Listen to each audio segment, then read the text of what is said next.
welcome to Addiction Kitchen. In today's episode, we're diving deep into the heart of justice, grace, and second chances with none other than Florida's Ninth Circuit State Attorney Monique Worrell, showing us that justice and humanity are not mutually exclusive. She challenges the status quo with one powerful truth: doing the same thing over and over and expecting different results is insanity, especially when it comes to addiction and criminal justice system. Monique believes the goal for someone battling addiction isn't a jail cell. It's healing, it's accountability, and it's a second chance to become a contributing member of society. She knows the law is written in black and white, but she's courageous enough to operate in the gray when it means saving lives. Her approach: make sure the punishment fits the crime, distinguish between the user and the dealer, and never lose sight of a person's potential. Some say she's soft on crime, but she'll tell you she's just strong on redemption. And that's why she stands behind organizations like Fresh Start Ministries, where transformation is not just possible, it's expected. If you're ready to hear a bold, human-first perspective on justice and recovery, stay tuned. You won't want to miss this. And if you enjoy this, don't forget to subscribe, give it a like, and share it with someone who might love it too. And also, don't forget to hit that bell so you'll get heads up when the next episode drops. Now, if you're ready for a raw, honest conversation about justice reform, compassion, and the future of addiction recovery, you're in the right place. Pull up a chair and join the conversation, because the best conversations always happen around the kitchen table. I can't tell you how excited I am to be here. This is a conversation that needs to be had more. Yeah. Like I told you, people don't know unless they're directly impacted. Yeah. And because they don't know unless they're directly impacted, they lack the empathy that's necessary for families who are directly impacted. Well, that's for sure. And I think that's just because of a lack of understanding. Yeah, it's education. Mm-hmm. That's exactly right. And, so many things, so many times we take this as such a taboo that we just don't talk about it. We're in circles of, man, I'm experiencing this personally through a generation, a relative, whatever the case may be.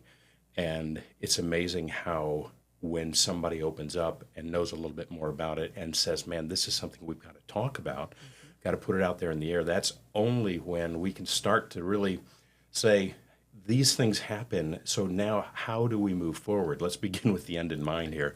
Let's start to find out what those solutions are, and then let's get to those goals. And when we can begin to see the humanity in people and stop viewing them as other. I remember when I ran for election in 2020, and I talked about how important it is to deal with people who have addiction issues in the same way that we deal with people who have health issues. Right.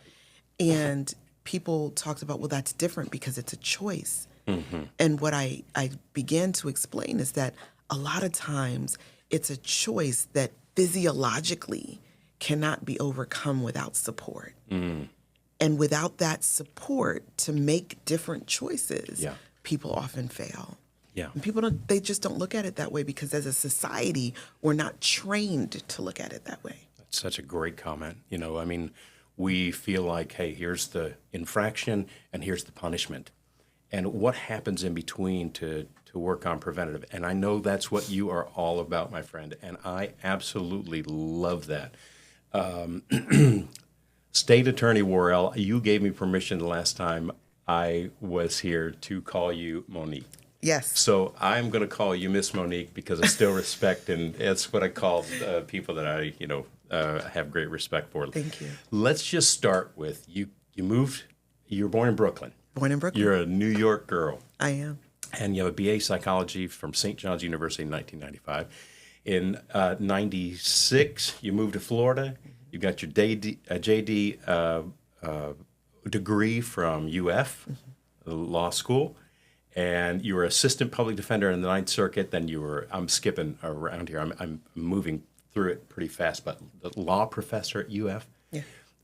Elected 2020 with a large margin. I mean, that was amazing. And then back in 2024, again for a very large margin.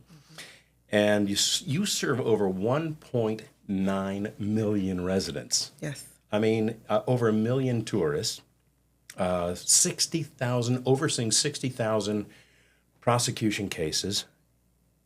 And here you sit in my podcast.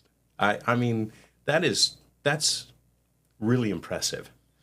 With a day like yours, with a career like yours, and with so many things to accomplish, to take time out to talk about addiction and talk about this type of important topic.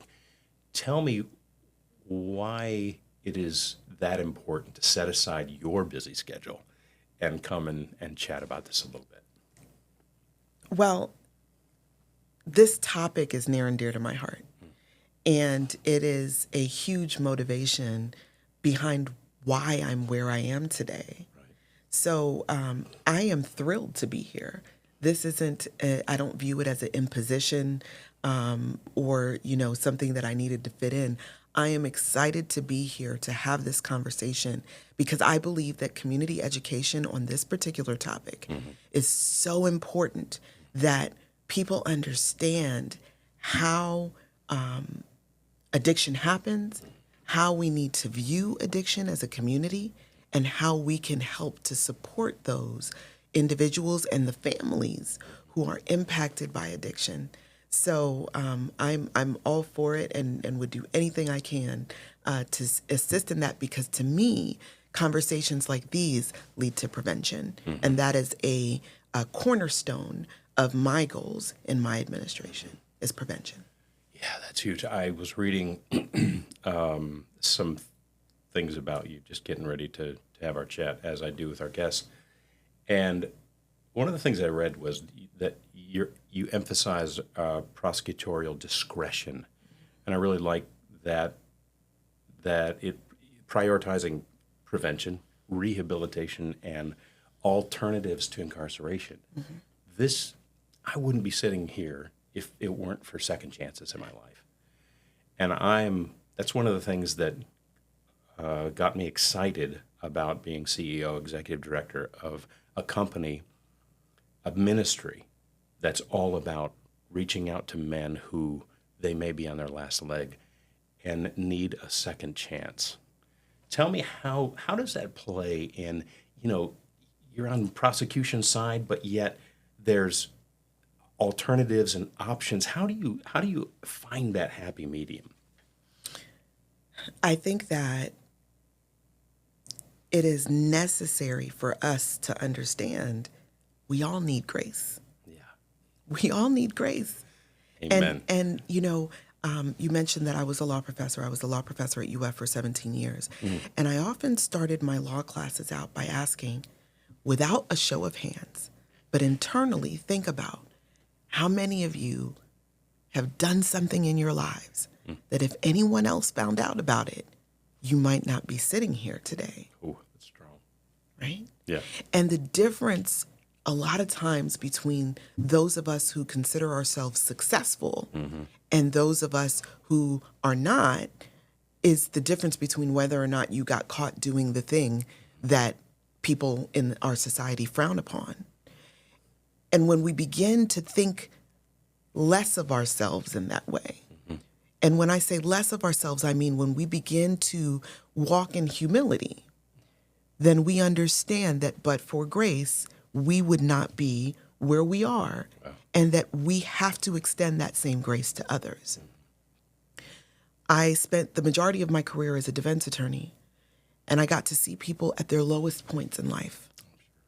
And I fought case by case, one individual at a time, to try to make our community a better place.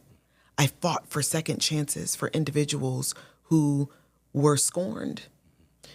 But one day I realized, and we can talk about the progression and how I got there, that I could continue to fight case by case, or I could fight in a way that would impact lives in a much broader way, a much broader stroke, because the prosecutor has the discretion to determine how we deal with people, how we deal with certain issues. And because I have a personal understanding of how families can be impacted by addiction, as a prosecutor, I could implement a culture of prosecution that had embedded within it an understanding that you cannot incarcerate your way out of addiction. We can't. For several reasons we can't. One, there's drugs in jail. Right. That's shocking to a lot of people. They don't, what do you mean there's, yes, Yeah. there are drugs in jail. And many individuals who get sent to incarcerative sentences for months or years at a time come home even more addicted than they were when they left. Yeah. So what then have we accomplished as a society by using our taxpayer dollars to send someone to an incarcerative sentence to only come home more sick than when we sent them?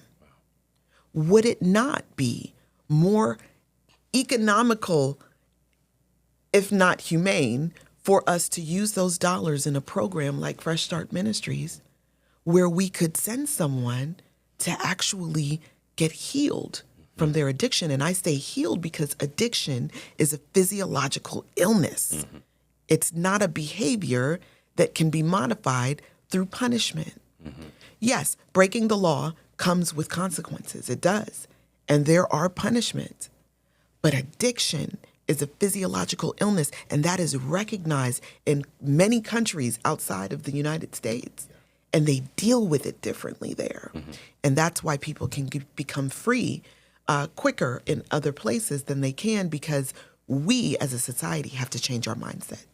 But it still doesn't mean that we can't somehow reach into our jail system and help cure and modify that behavior within, so that when they do come out, they are truly rejuvenated. They could be. We want to be a part of that more so. We always ask, so when's the last time you used? And they're in jail, and they say Tuesday. Like, man, oh man, we've got to figure out, somehow how to correct that issue, because you're exactly right. I would love to see us take more drug treatment into the jails. Yeah. Because sometimes they have to go. Right. Sometimes they've got to go to jail.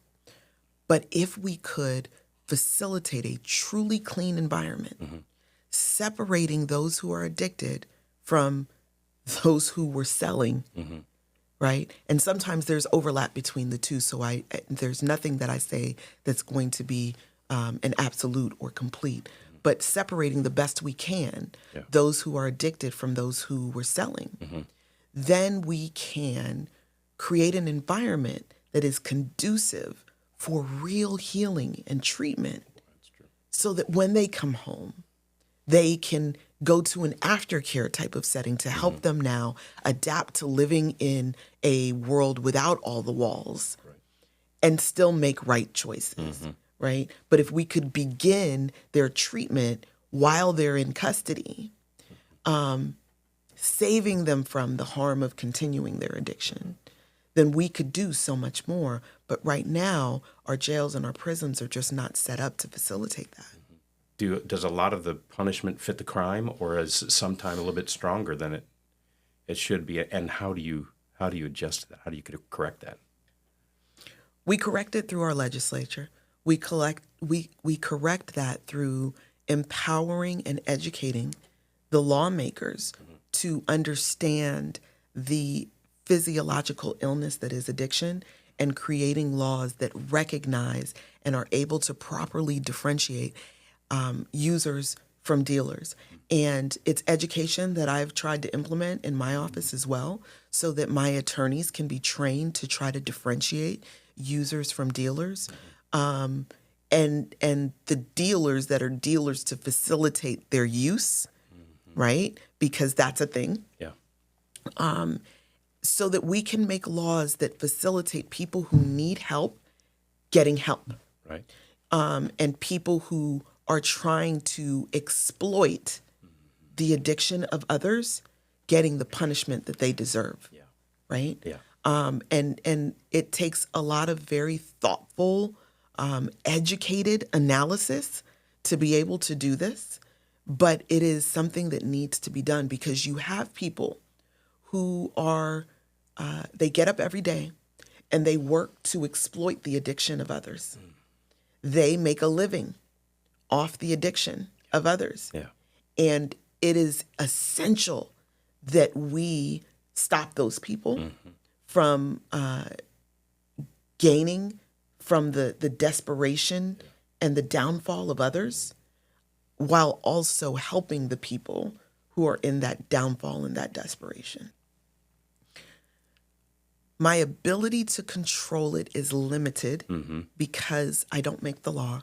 Right. My job is to enforce it. Right. But there is prosecutorial discretion built into our roles. And thankfully here in the Ninth Judicial Circuit, we have a pretty robust drug court.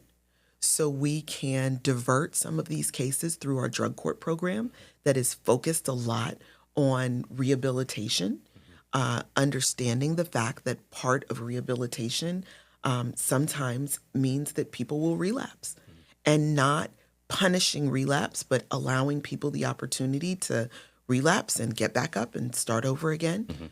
But also understanding that sometimes rehabilitation means mixing punishment, because you've got to, you have to get better. Yeah. Right. And people who are trained to understand that and to work in that and help people to get to the rock bottom and from the rock bottom. Yeah. Because a lot of times that's what it takes to get people on the right foot. Got it. But also understanding the sensitivities and the things that will cause people to relapse, and not coming after them aggressively, but doing things that will help them to continue on their rehabilitation journey. But also just reading a criminal history and being able, I remember when I was elected in 2020 and I took office in 2021, we were looking through a backlog of drug cases. And I was speaking to one of my senior managers and looking at someone's criminal history. And in that criminal history, there were a lot of possession cases. There were a lot of trespassing cases. There were some petty theft cases. This is all a criminal history that is a product of addiction. If you look at that criminal history, you know that this is someone who's addicted. There weren't any violent crimes. Yeah. This was just possession after possession after possession after, dealing in stolen property and, things like that, because those are the things that people are doing to try to get the money to feed their habit. Right. So when I look at a criminal history like that, that person might score prison, because after you do so many things and you have so many addiction cases and you have so many theft cases, you're going to score prison. But there are statutory exceptions to someone who scores prison, that you don't have to sentence that person to prison. But we have a responsibility to use those exceptions responsibly and in a way that's going to promote public safety.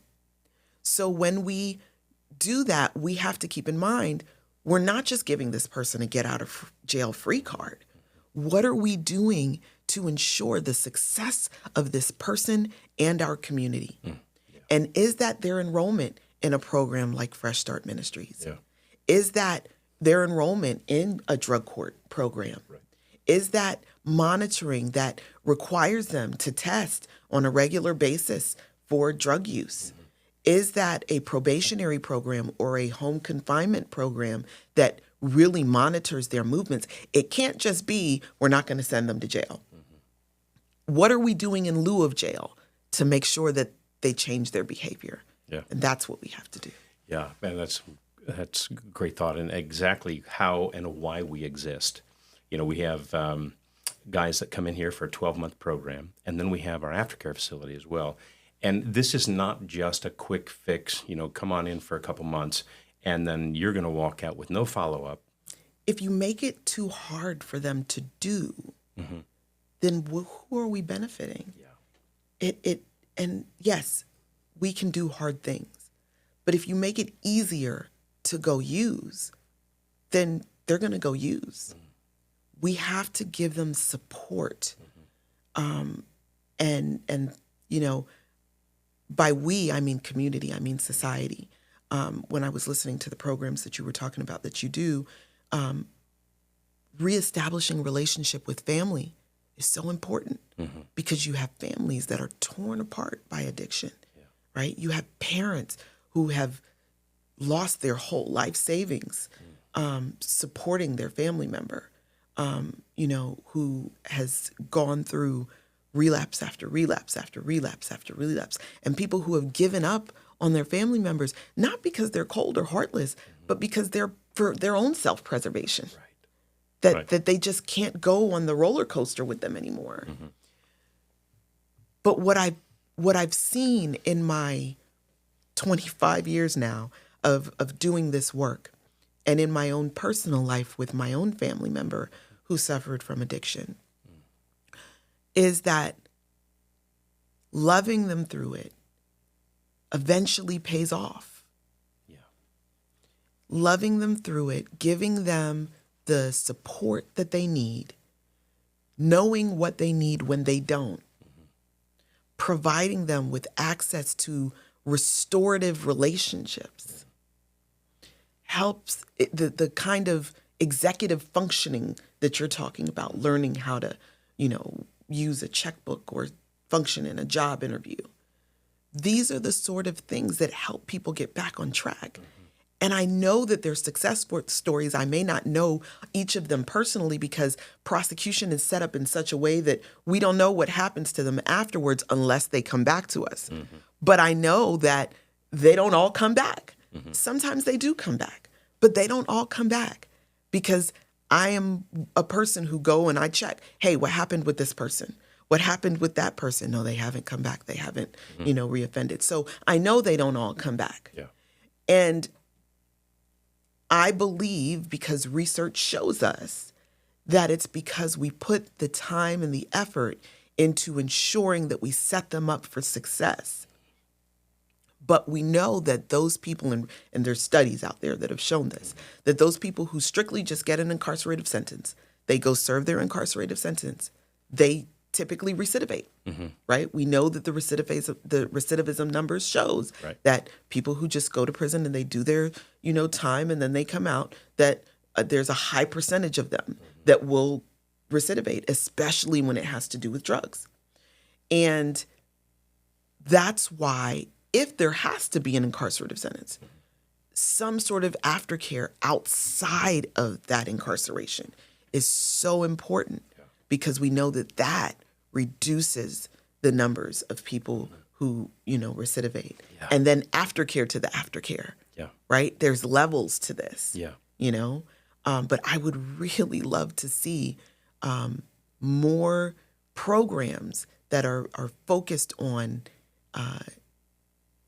drug treatment houses, separating them from main population and doing a daily in-prison program that's solely focused on rehabilitation. Do we have enough of those programs that are in the jail system? There is rehabilitation programs, but they are not the structured type of program that I'm talking about, right? And it can't be correction leading. Yeah. It has to be rehabilitation leading. Yeah, that's great. Great way to put it. How do we change the perception of just the legal system being, rather than, change it to, hope and restoration rather than despair?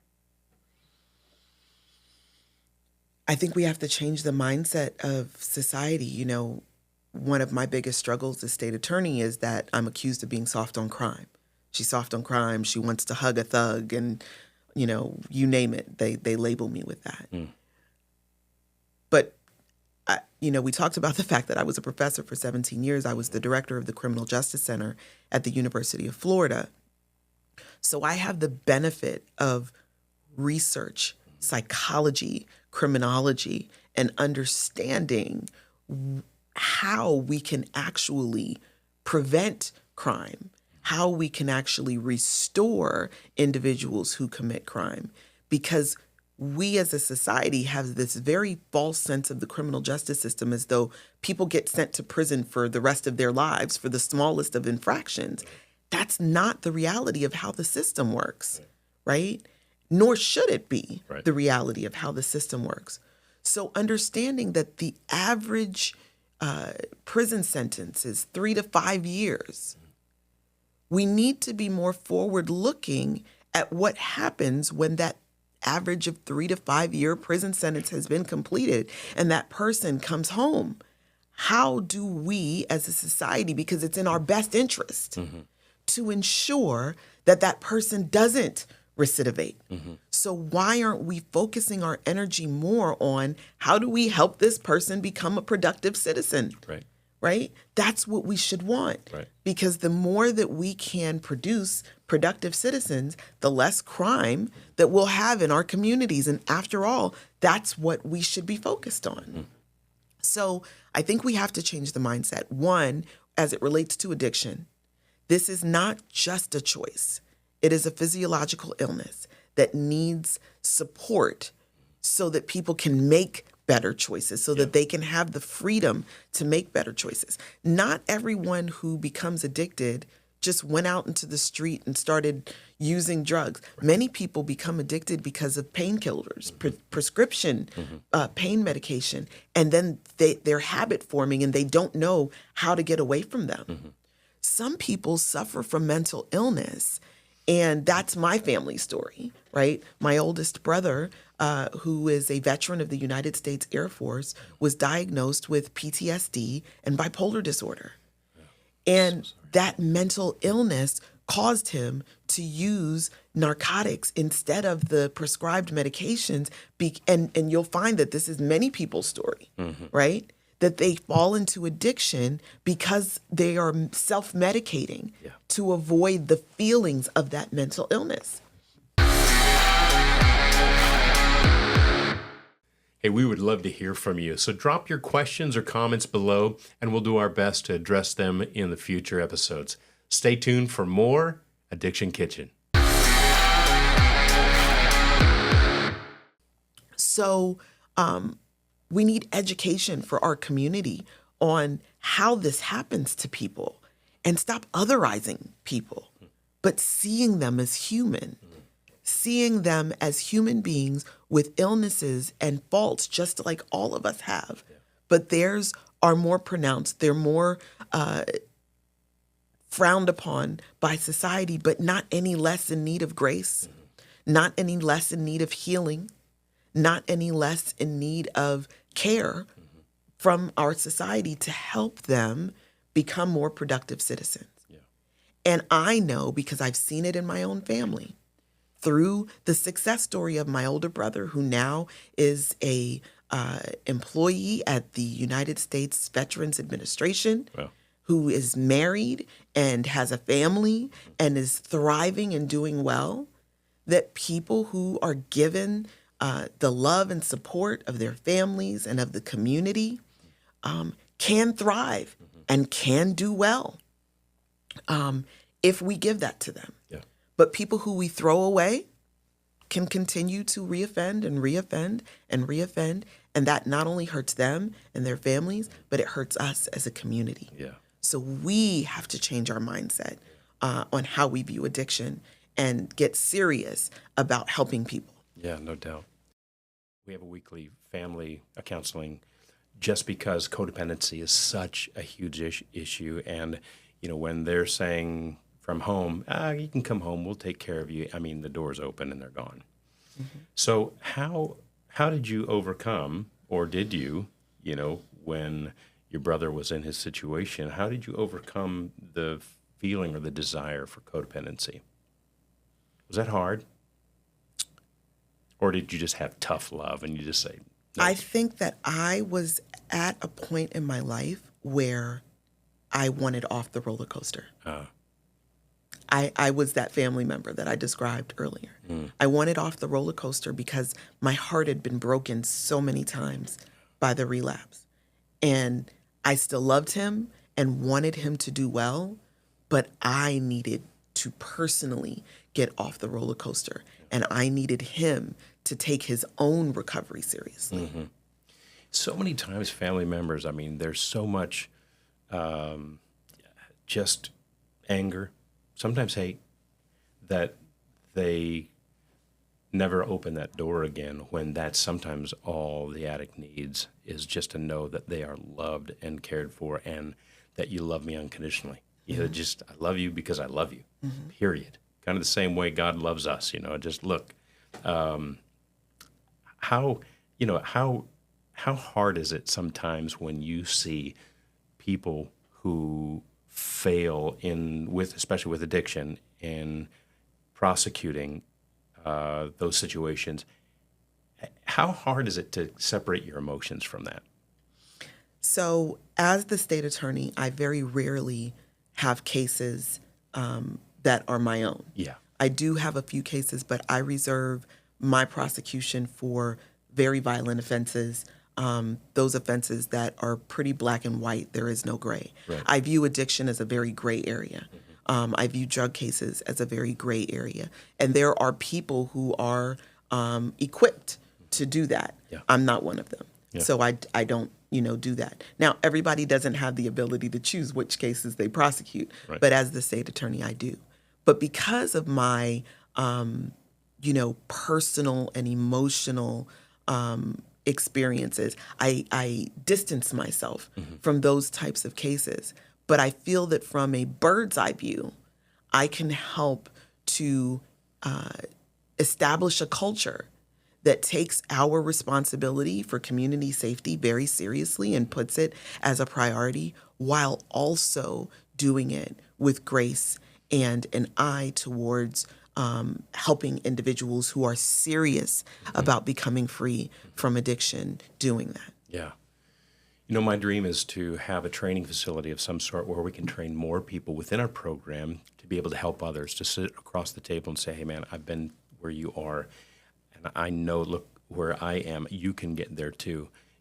How do you see our program being more effective in the legal system as people are coming out of jail? What can we do better to be able to, you were talking about some of the jail programs or something. I'd like to get a little bit more into helping our judges and helping our attorneys understand who we are. And I'm hoping to get into those doors at some point to just educate them, as we're talking about. This is an option. This is something that, and here's our success rate. Because when they're here for a year to 2 years into our aftercare facility, our success rate is so much higher than the national average because we have more time in their lives and we can influence their behavior, because this isn't going to happen in a 3-month program. No. It's just not going to happen. Yeah. So I think getting in front of as many of those audiences as possible, you guys are welcome to come to the state attorney's office anytime.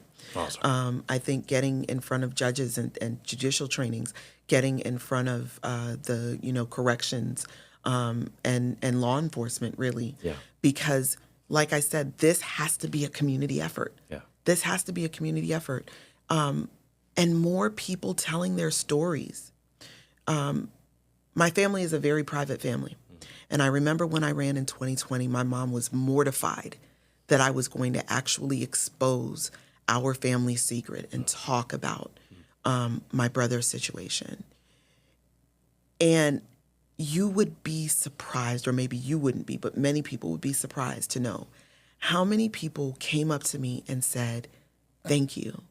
My father is the same way. My sister is the same way. My brother is the same way. I had the same challenges with my husband. Thank you for sharing your story, because I can relate to you.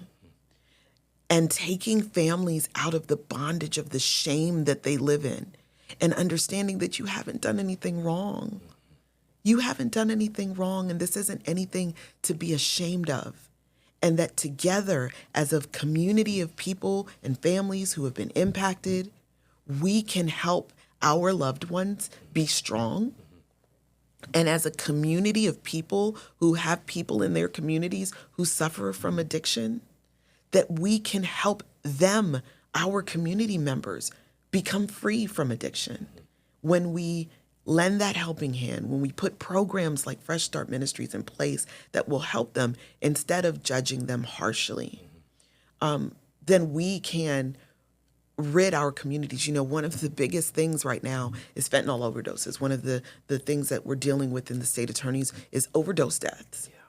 But if we can encourage and enlighten and educate our communities on addiction, and how to notice the signs of addiction in their family members, and how to deal with a family member or a friend who's addicted, then we can, I believe, eradicate addiction in our communities. But the longer we wait to band together as a community to do this, the more overdose deaths that we're going to experience. And now all sorts of drugs are being laced. We had a case come through where I think oxycodone was laced with fentanyl and led to the death of a young man. The more that we can band together as a community, we can stop this. And that's what I want to see. Yeah. I want to see our communities free from addiction. I want to see our community members free from addiction, our families free from the roller coaster, the emotional roller coaster that is having a family member that's addicted, so that we can thrive as a community. Yeah. You know, we did a conference not too long ago and was talking with another company that offered drug testing for the addict so that they could see the level of fentanyl that was in their drugs that they're purchasing. And, you know, when I first thought about it, I thought, you're just enabling, you know, how can you do that? At the same time, their answer was, at least they're alive, and then we can help rehabilitate them. That was kind of an interesting perspective, don't you think? I mean, you know, when I ran in 2020, my theme was we can't continue to do the same thing and expect a different result. Yeah. So I'm open to trying new things. And sometimes we'll find this new thing isn't working. It's just making them better drug users, right? So let's stop doing this. Right. Or maybe it's a way to tell them, listen, if you have to do this every time you're going to use, is it really worth it? Yeah. Maybe we should consider not, because what if you choose to use without testing? All it takes is that one time. Yeah. All it takes is that one time, and then you're gone. Yeah. Right? So I am open to trying new and innovative things because the same thing that we've done for decades hasn't stopped people from becoming addicted. So I'm open to any new idea, and we try it to see if it works. And if it doesn't work, then we stop. It's really just that simple. Yeah. We do it, see if it works, and if it doesn't work, then we stop. Yeah. You know, you're very rare, because people in leadership is like black and white. This is no, we're not going to risk. We're going to stay in the comfort zone. I just commend you for saying, look, let's step out there. Let's try to find some things that could work. Let's press the envelope a little bit. Let's learn from our mistakes if we do. If not, we've just gone down a path that you become an innovator. I see you as a trailblazer, not a pathfinder. And that is amazing to have you be such an advocate for this field especially. And I know you do that in the rest of your career, but just for this specifically, I cannot thank you enough for that perspective, for that idea, for that mindset, because then and only then, I believe, can we really find greater solutions. So solution-based justice is, one of my principles is that we can't continue to do the same thing and expect a different result. So we need to find solutions to community problems. And like I said, there are some areas that are black and white. People who are committing violent crime, you've got to go, right? We've got a responsibility for public safety. And if you're committing violent acts, then we have to incapacitate you. But people who are harming themselves, we got to help you stop self-harm. In the same way we would a kid who begins to cut themselves, we get the mental health treatment and try to get them in counseling. And if they need medication, whatever we can to help them. Addiction is self-harming behavior. So those people need to be helped. And my hope is that we can begin to educate legislators in a way that will help them to implement laws that will help us to help people, because the law is very black and white. And that is where I receive a lot of criticism, is that I don't think that everything should be black and white, because we're dealing with humanity, and humanity is anything but black and white, right? So we have to be able to utilize our prosecutorial discretion in a way that is for the public good. And if in fact we are public servants, then we have to do things that are for the public good. And I do that unapologetically, without the desire to be, viewed as a trailblazer or anything like that. I just want to help families like mine who suffered in silence for years until we experienced that freedom. And I believe that it's possible for others, and I want to do everything that I can to help people achieve that freedom. Yeah, that's awesome.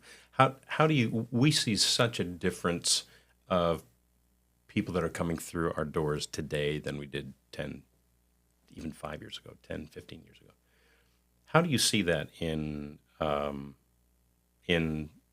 your line of work? And we're seeing a different type of mindset. And how has that changed and why?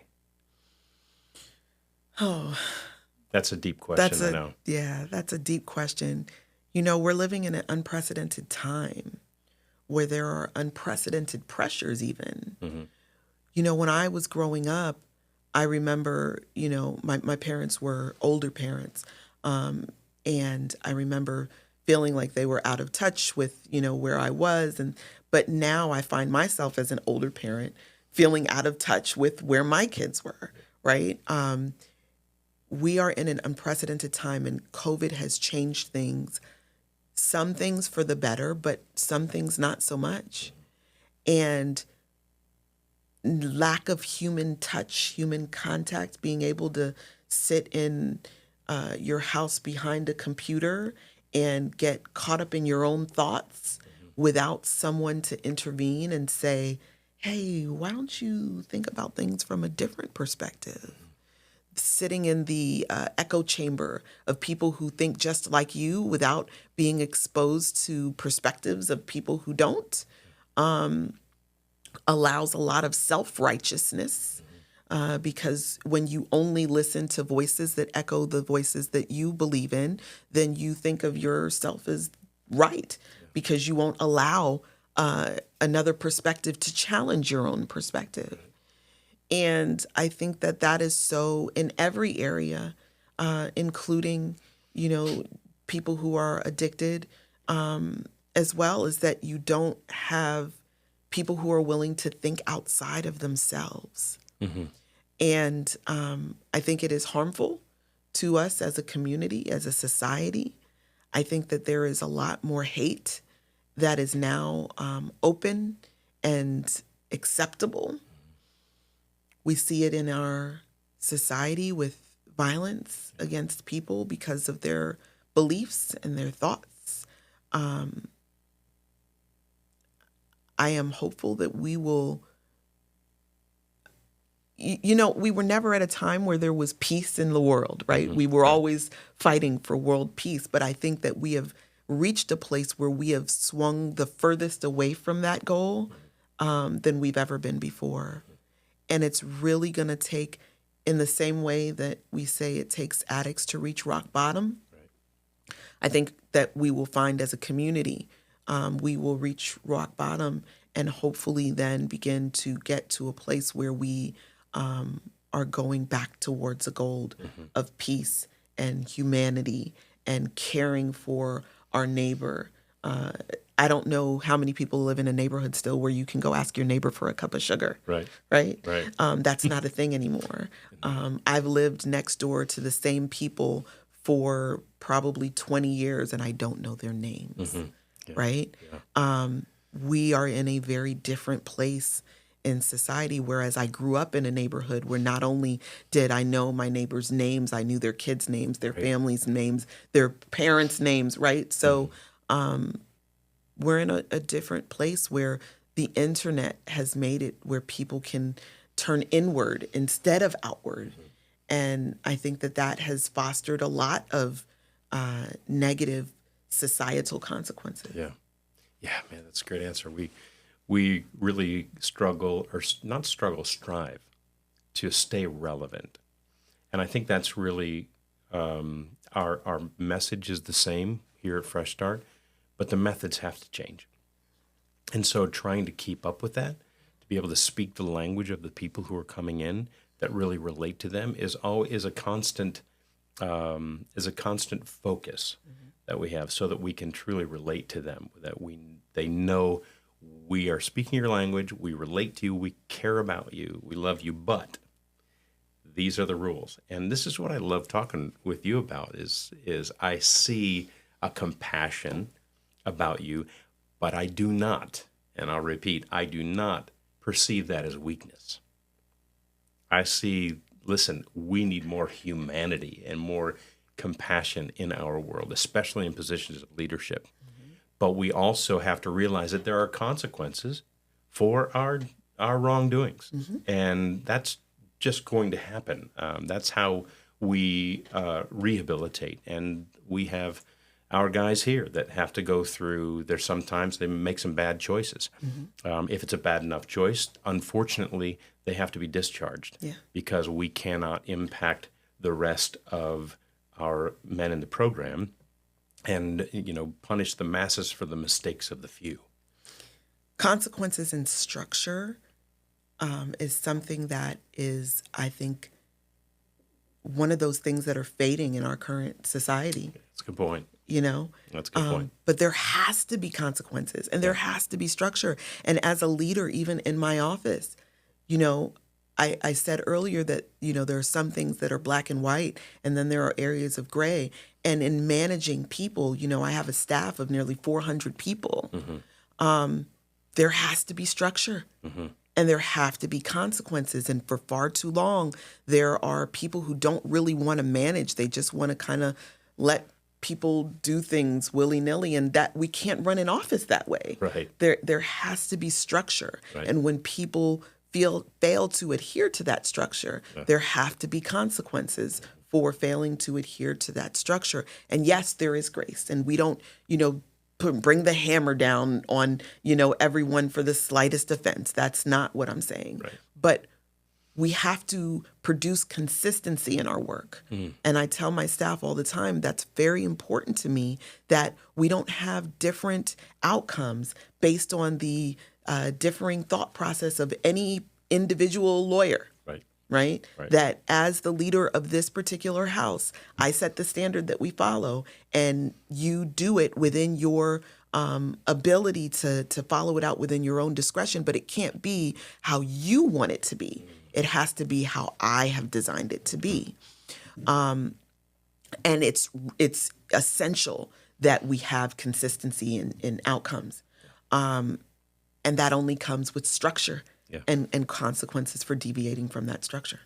Well, I love the word consistency. It's really how my wife and I tried to, discipline our children.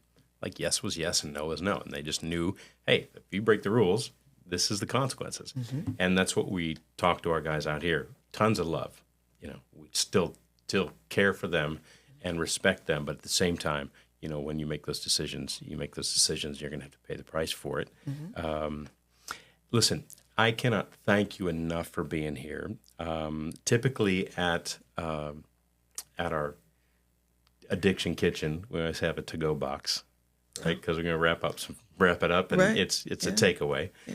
And how would you summarize for a takeaway? How would you summarize kind of your position on addiction and how we can, two separate entities here, collaborate more to help this epidemic?